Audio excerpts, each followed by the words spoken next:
Hi, U.S. history. Welcome to the final week and literally our final content lecture. On Wednesday, I'm going to talk to you guys about your test, how to get a good grade on that test. I'm going to talk about generalizations more and the generalizations that you guys are going to need to work on. So, yeah, this is it.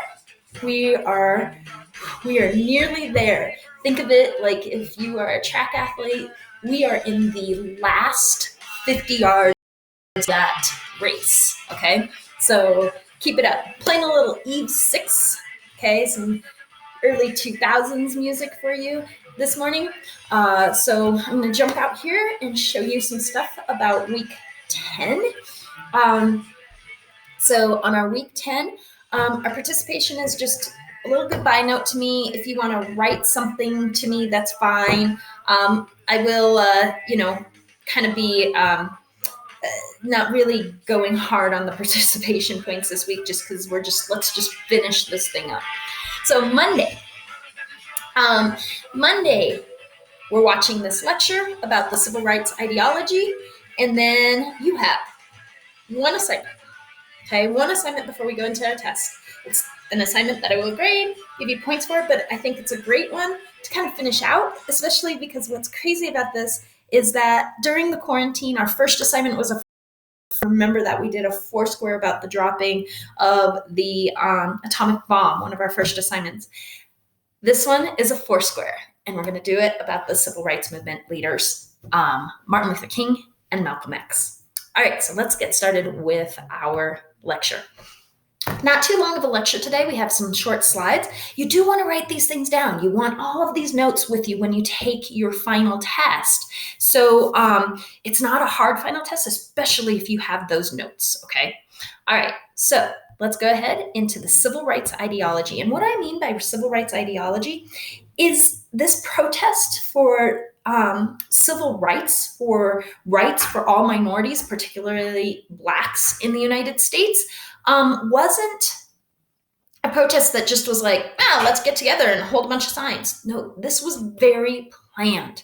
Just like the Montgomery bus boycott and Rosa Parks sitting in her seat was planned. She wasn't just tired. That was a planned demonstration. So let's talk about the civil rights ideology, the ideas behind getting into an era of civil rights.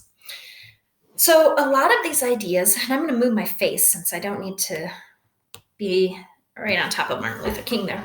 A lot of these civil rights ideas were grassroots ideas that came from people that had lived the injustices of inequality.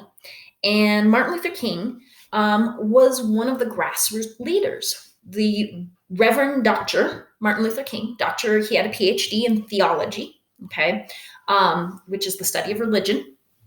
He was kind of a leader of these grassroots ideas. He and a bunch of other people that he surrounded himself with. He had a team of people, okay? He was born in Atlanta. He was a Baptist in terms of his religion, and he had a family tradition of ministers. And as I said, he had his PhD in theology, the study of religion. His ideology, he really felt that Gandhi, and if you've ever studied world history, maybe it got that far to when the British controlled India, that his idea was to follow Gandhi's idea of peaceful resistance, that violence only begets violence. And so he really took on and espoused Gandhi's ideas. He read all of Gandhi's ideas. He read about Gandhi and really espoused that. And it went along with his faith. It went along with his Baptist upbringing. He begins to start to speak his ideas of peaceful protest and starts to come up with strategies that you guys saw in our Century film. Strategies like sit-ins, strategies like sleep-in or read-ins and swim-ins and things like that. Peaceful protest. Because of his ideas and strategies, many different groups popped up that would embrace these strategies, one of which was CORE, which was known as the Congress of Racial Equality, which you guys saw within the movie of the Century series of how CORE would do some of these sit-ins.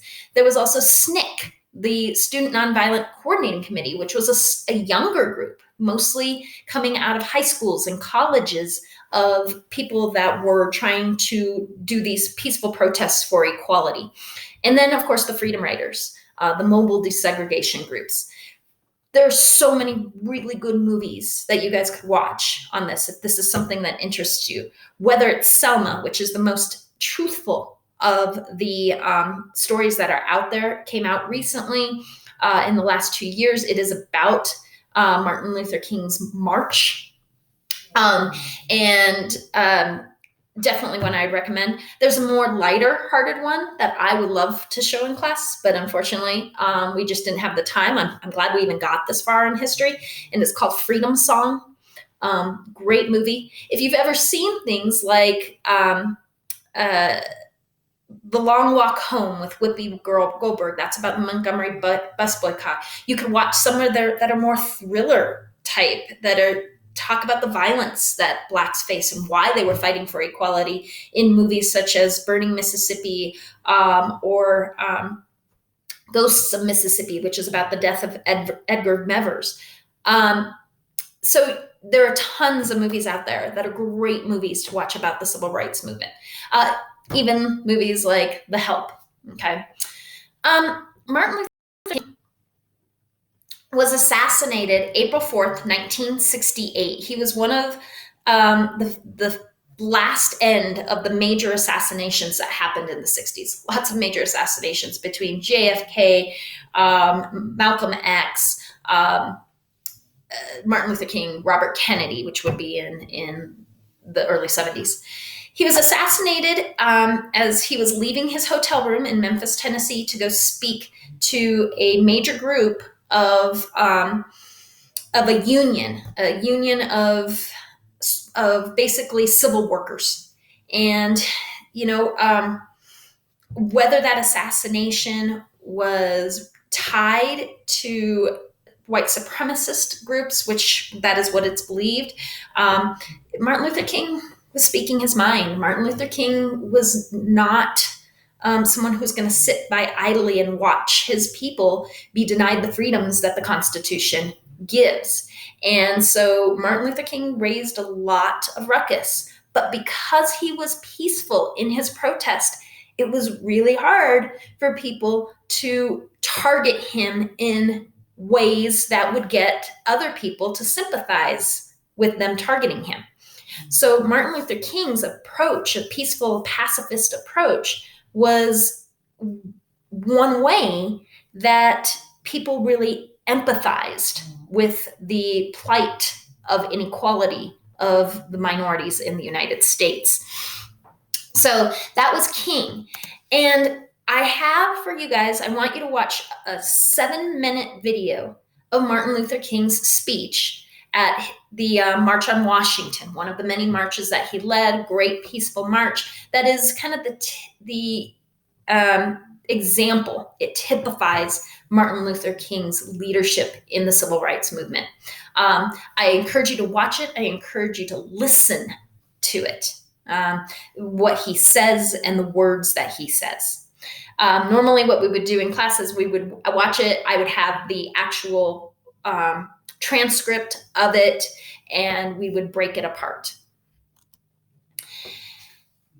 Now, on the other end of things, we have Malcolm X.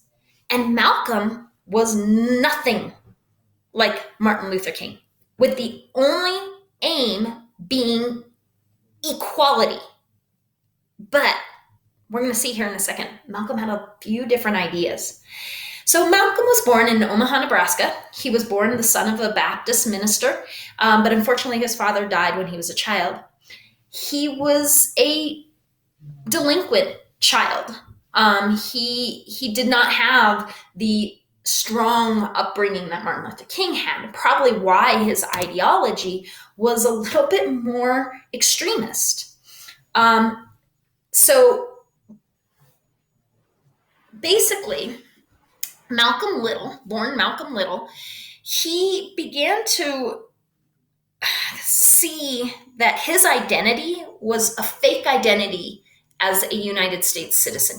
He began to rationalize that his great grandparents were brought to this nation under slavery, and that Little was a name given to him by his grandparents that were owned by a slave owner by the last name of Little. So that's why he changes his name to X. I am nobody. I am Malcolm X. I have no last name in this country because I was brought into this country through slaves, and we don't even know who we are in this country. So he starts to take this extremist idea, and he joins in with a black nation, the Black Nation, known as the Black Nation. It was a nation of Islam. They did practice Islam. They were Muslims, but it was a very extremist side of Islam, which perceived the white man as the enemy. And unlike Martin Luther King believed that we could have equality and integration in our society, blacks and whites together. And that's said in his speech. And that's important to listen to his speech. Whereas Malcolm X, he says integration won't work. We need complete separation of races, but it needs to be equal. I'm tired of watching inequality, and I don't care if you want your white neighborhood, that's fine. We'll have our black neighborhood, but it better be equal. So you can see very different ideas. His influences were he influenced men like Stokely Carmichael, who became another extremist based off of Malcolm's ideas, and the Black Panther Society. The Black Panther was a militant political group. If you watch Forrest Gump has an encounter with the Black Panthers when he goes to see Jenny at Berkeley. Now, let's get some things straight about Malcolm and Martin Luther King. If you don't have a Malcolm X, you don't have as powerful of a Martin Luther King. Let me repeat that. If you don't have Malcolm X, who is sitting there on the extreme side saying, we will get violent, you don't have the powerfulness of Martin Luther King, who says, we will not get violent, we just want our rights. So when you have these two men that are presenting, here's what we want, and they both kind of want the same thing. They want equality, just a little bit different than each other. Malcolm wants it separate. When they're both saying the same thing, the people of the nation have to make a decision. Do I support a guy that wants it in a peaceful way that won't get us into a race war? Or do I support a guy that will get us into a race war? So because Malcolm X exists and his ideas are being thrown out there at this time, more people choose to go over to the Martin Luther King side, and that's what makes Martin Luther King powerful. In addition to John F. Kennedy, who also wants to see equality within the races by passing civil rights legislation. So the great triumvirate, the triangle of Kennedy, Malcolm, Martin, is what pushes this movement forward. Okay. Now, Malcolm, at the end of his life, he doesn't know it's going to be the end of his life, but he starts to change his ideas, and he starts to realize that ideas like King's are going to actually be more realistic of happening than his own ideas. And so he starts to move away from the Nation of Islam. He starts to embrace the idea of integration, not separate and equal. And because of that, he kind of ticks off the Nation of Islam. He kind of gets Stokely Carmichael, who was one of his students, basically, mad at him. And Malcolm X will be assassinated February 1965 in New York, New York. And it is believed that it was the Nation of Islam that actually killed him because he was starting to change his mind about some things. So I know that it's not very often that you guys really hear about Malcolm X, but Malcolm X was just as important to the civil rights movement as Martin Luther King in a way that he pushed people towards Martin Luther King. I want you guys to listen. I think it's like a total of 3 minutes, 4 minutes of a speech of Malcolm X's called The Ballot or the Bullet. And this is the extreme Malcolm. Okay, this isn't the Malcolm right before his death, where these are his ideas that were espoused by the Nation of Islam and the Black Panthers. Okay, so I want you to listen to this. Now, once you've done that, you've watched this lecture, you've listened to a total of 10 minutes of these speeches by both of these men, what I want you to do is I want you to go into our folder for Monday, and you can make a copy of this. Like, you could actually print it out, or you could take a sheet of paper and write it on here. But you want to do this Foursquare. So I'm going to jump into the Foursquare. I'm going to move me again. I seem to be always in the way. And you're going to jump into this Foursquare, download that sheet. You can write in it. You can type in it. Okay. I have no problem with that. It's just always harder to type while you're interviewing somebody. So you may want to like take notes on a sheet of paper. But what you're going to do is you're going to interview a classmate and interview a parent or an adult by asking them the exact same questions. You'll have answered these questions too. Okay. If you need to expand the boxes, that's fine. Okay. Make sure you write the name. Don't lose some points because you didn't write who you actually interviewed. And I want you to ask yourself first, you're going to type in here your views. Whose strategy do you believe was the most effective in achieving equal rights for African Americans, and explain. And then which side would you join if there were a movement today? The side practicing the peaceful methods of protest or the more radical approach, and explain your answer. Then you're going to ask a classmate. It can be a classmate from U.S. history class, or it can be anybody from school. Now, they may not know about Malcolm X, so you may need to teach them a little bit about Malcolm X. You may need to teach them about Martin Luther King, okay? Then you'll ask a parent or an adult, and then I want you to analyze, not summarize, analyze your overall impressions. What do you think? Do you think people know the truths? From your interviews, do people know how Malcolm X actually helped the civil rights movement instead of hurt them? Kind of analyze what you've seen, okay? This is our last assignment. It's not even a DICE assignment. It is an assignment, okay? You know that it's going to be graded. But yeah, guys, that's it. So this is basically our final assignment. And then on Wednesday, I will have a video for you guys to talk about what your final test is, how you need to review, what you need to have ready with you when you take that test. Okay. I hope to see you guys soon. Have a great day and talk to you later. Email me if you have any questions.